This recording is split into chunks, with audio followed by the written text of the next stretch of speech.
If your Toshiba Satellite Pro C50 is affected by blue screen of death errors, this guide walks through proven troubleshooting methods to identify the cause and fix Windows blue screen of death issues. So while you're performing updates, you're getting an IRQR not less or equal message, K-mode exception not handled, kernel data in page error, a lot of errors pertain to this problem, and we're going to go ahead and jump into what should hopefully be a pretty straightforward process, guys, and we're going to go ahead and jump right into it.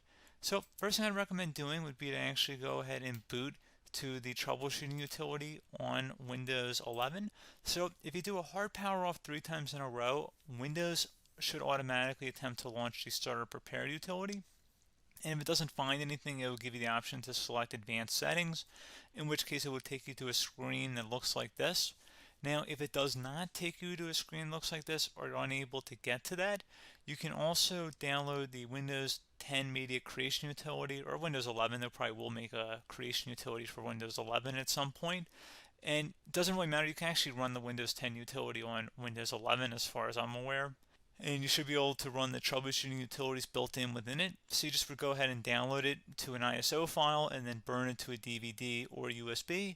It'd have to be about 4 gigabytes or more. It couldn't be a small USB flash drive, and it couldn't be a CD. It'd have to be a DVD. And then you'd boot your computer from it. So depending on the computer manufacturer, you'd have to tap a different key on your keyboard in order to launch that menu, in order to select what boot drive you want to go off of. So it could be anything between the escape key, F2, F8, F12, for example, and those are the function keys on the top of your keyboard. So you may have to just do a little bit of trial and error. Shouldn't take you more than a couple minutes. Googling it would probably be best before you even begin. But anyway, we're ready to go ahead and jump right into it. So we're on the choose an option page. So these will look very similar whether you're booting from it directly within Windows itself, or if you're plugged in a USB flash drive with the media creation utility installed and you selected the recovery option. So when you are setting up your Windows 11 installation or Windows 10, depending on the drive you're using, there should be an option to repair your computer in the bottom left corner of the dialog window, one of the first screens that comes up. You go ahead and select that, and then it would take you to a troubleshooting screen like you see here. And you want to go ahead and select troubleshoot, reset your PC, or see advanced options. And then there are going to be a whole bunch of options in here that we're going to explore in today's video. The first one, we're going to actually go underneath advanced options and then select startup prepare, fix problems that keep Windows from loading. So go ahead and select that first.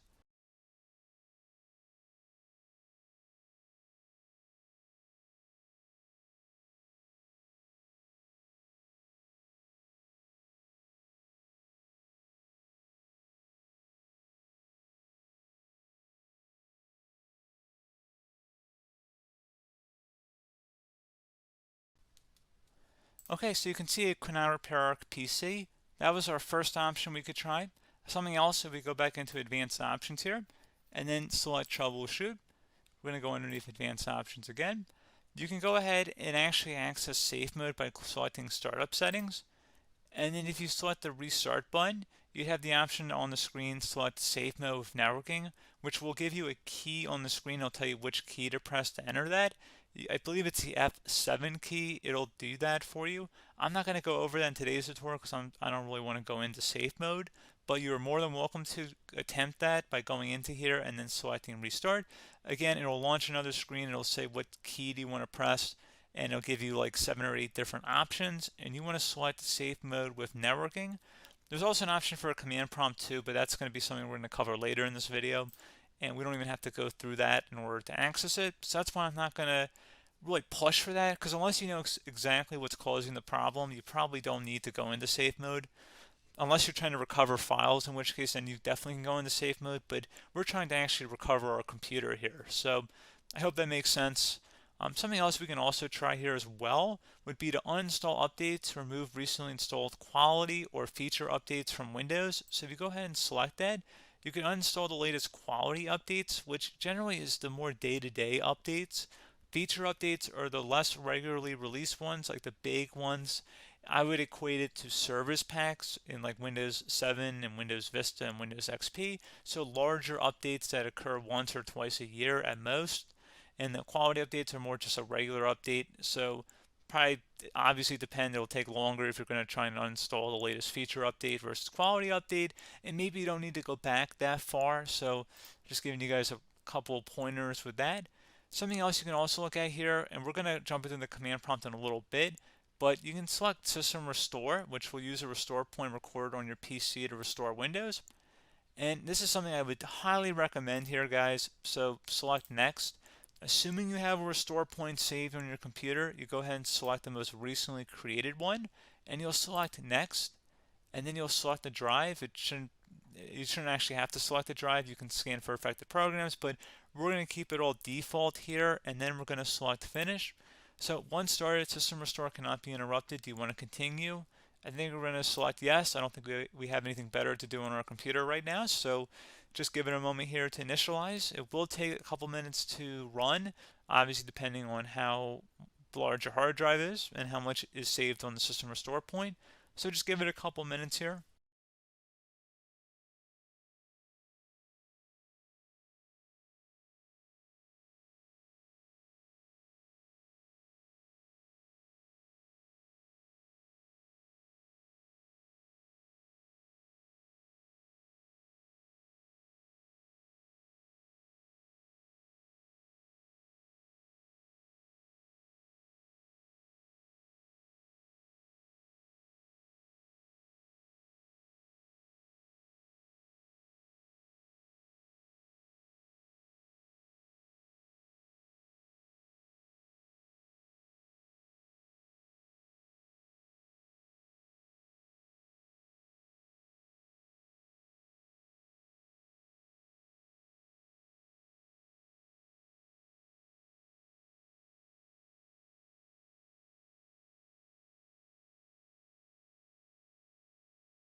Okay, so you can see System Restore completed successfully. The system has been restored. Your documents have not been affected. Click the Restart button to restart your computer. Go ahead and select Restart.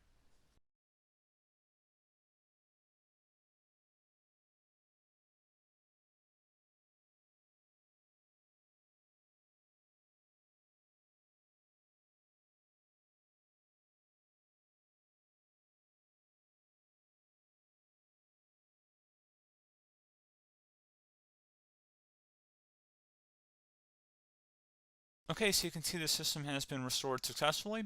We're going to go over a couple different methods in addition to that if that did not work. So I'm just going to pause the video and we're going to start back on the recovery screen that we started with. Okay, so a couple other things we can try here too. If you go back into troubleshoot, you can select reset your PC, let you choose to keep or remove your personal files and then reinstalls Windows. You can select to keep my files, which will remove apps and settings but keeps your personal files. You can also select remove everything, which will remove all of your personal files, apps, and settings. So this is more of a factory reset, the second option here.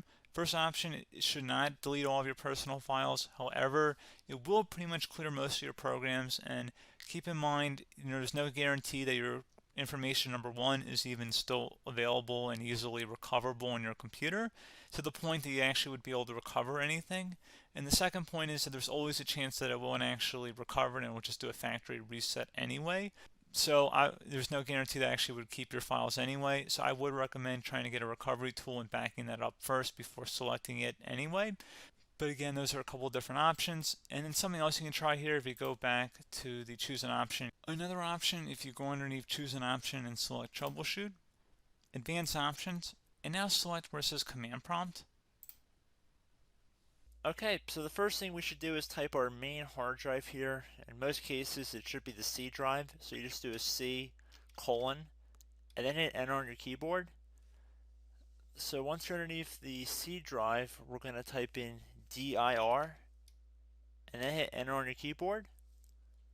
It should have program files, users, and Windows all in there. That's how you know you're in the right directory.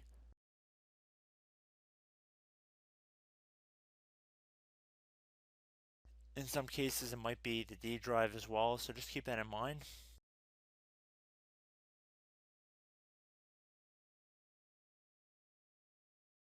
Next thing we're going to do is type in cd space / Windows / system 32 / config,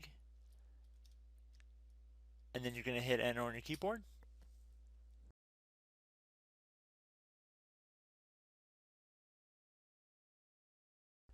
So now you're going to type MD space backup.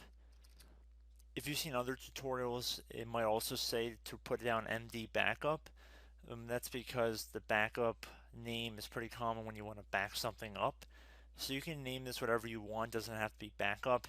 So if you've already made a backup folder in the past, you could do backup 1, for example. So once you're done setting the name you want the backup to be called, hit enter on your keyboard again.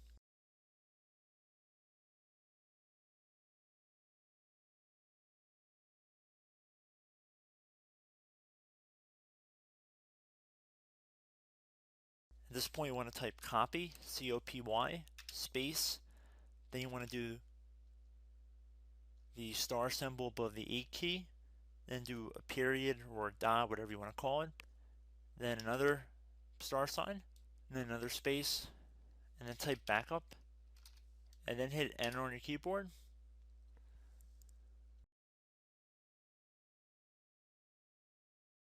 Now you want to type CD reg back, R-E-G-B-A-C-K, and then hit enter on your keyboard. So now that we are under the reg back, so now you want to type dir again, and then hit enter.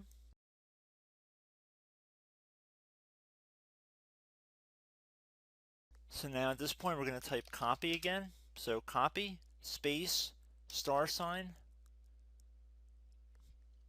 dot, another star sign, space, and then 2 dots. So we're going to type copy, space, star sign, dot, sign, star sign,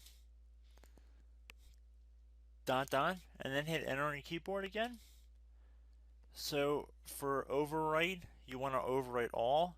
So type A on your keyboard, so capital A, and then hit enter on your keyboard.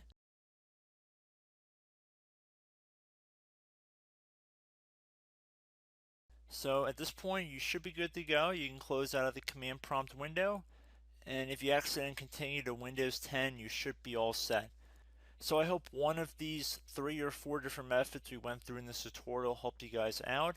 Again, I'm not sure if you guys heard me earlier, but try to go back into your safe mode if possible and uninstall any programs you know might be conflicting with the Windows startup if you can get into safe mode. So just keep that in mind. Something very simple like that could be blocking up everything. So again, I hope this tutorial helped you guys out, and I will catch you in the next tutorial. Goodbye.